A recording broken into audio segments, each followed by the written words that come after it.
What's going on, ladies and gentlemen? It's your man fire himself, Halfpint, once again. Today is a huge day. 343 Industries finally fixed Halo Combat Evolved after nearly 2 decades of it being messed up after the Gearbox port messed up in 2003, and that was the version used for Anniversary. Anniversary was the version put inside of MCC. We never had the original Xbox version. This was incorrect models, missing textures, messed up lighting, and bump map effects, and tons and tons of other issues, but a lot of it has been fixed. And I just wanted to quickly go over some of the fixes that were done, and I feel like I'll go more in depth once the actual Season 7 does come out. I got to get inside of the test flight this weekend, and I got to stream it, but my dumbass only recorded it while my face cam was on, and I never had any extra time this weekend to play the flight because I was too busy working. But it is what it is. So let's quickly go over some of the changes that are coming to Halo Combat Evolved and why you should be excited for these changes coming in the future and how it can affect the rest of Master Chief Collection. So number one, the transparent shaders have been fixed. This goes for Jackal shields, for example, looking less lifeless like they did in the Gearbox port where they're missing their cool effects on screen, and now also respawn with a certain bit of feedback when getting shot. They have more of a decaying effect. This also goes for the portable shields you can find on the ground, such as Silent Cartographer or Solar Control Room.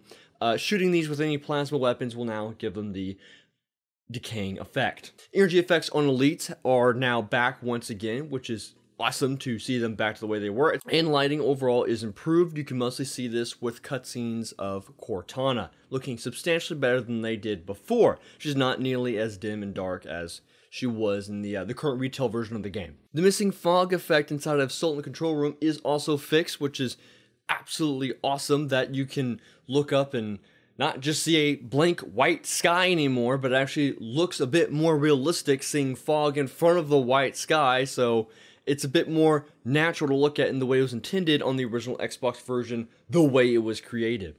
Up next is the fixed models of the game. Number one, Captain Keyes. This was the big one that I talked about in my video I made a year ago talking about all the problems with the original Combat Evolved version. They actually use the proper model of Captain Keyes now. Super exciting to see. Looks substantially better. Cortana in the cutscene also looks good, as we talked about earlier. And the big one that nobody talks about, my boy Master Chief looking good once again, getting that stone texture look to him once more. And the glossy look is back on his first-person hands. The big thing I want to talk about up next is bump mapping.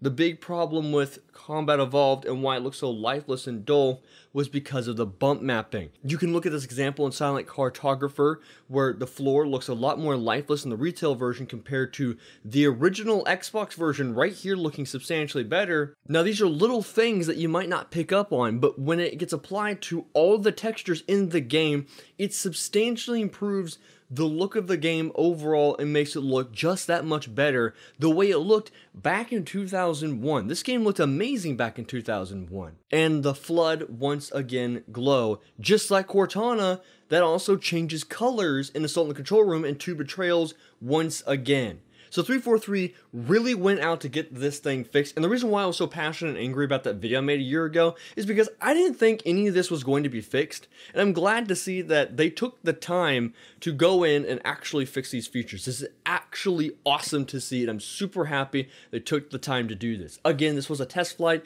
and there is more to see in the future. The biggest reason I also made that video was to compare it with the custom edition to say, hey, what's the point of another PC version? But now, not only can you play custom edition map files on Master Chief Collection, which kind of makes custom edition irrelevant, which is sad, but on top of that, there is better settings inside of Master Chief Collection compared to the default version of custom edition. We now have FOV sliders, better graphical settings in general, audio settings, and most of all, the trash netcode inside of Custom Edition is not nearly as much of a problem inside of MCC, and to top it all off, there is now a server browser coming to Master Chief Collection, so it's no longer an advantage that Custom Edition has. Now my only concern is, will we be able to play modded maps inside of the server browser when it comes to Master Chief Collection? Only time will tell. Haven't heard a response from 343 on that just yet. So far, that's all we have for the changes. I'll be sure to go more in depth with these changes once they release for Season 7. That being said, though, there are a few problems with the new changes, such as doubled audio inside of Sultan Control Room for the test flight. Lighting can be too bright, such as the Marine video on the 343 mission. Pelican clipping with higher FOV on Silent Cartographer, and the Pelicans in general kind of look weird if I'm being honest. I don't know what it is. They were trying to revert them back to the way it looked like on the original Xbox, which is pretty close, but there's still a few more problems when it comes to that. And other than that, that is really it. And as for more desired features, I'll once again talk about that in a later video. You guys let me know how excited you are to see these new changes for the Master Chief Collection. If you want to see me live stream or play more stuff on Master Chief Collection or anything in general, hit subscribe down below. I'm trying to see if I can get 10,000 subscribers by the end of June or 1,000 followers on Twitch, so you can help me on that by the end of June. So once again, subscribe, click the link below, help me out, more content coming as always. I want to thank you all for watching a long time and a hard time. And I'll see you guys next time.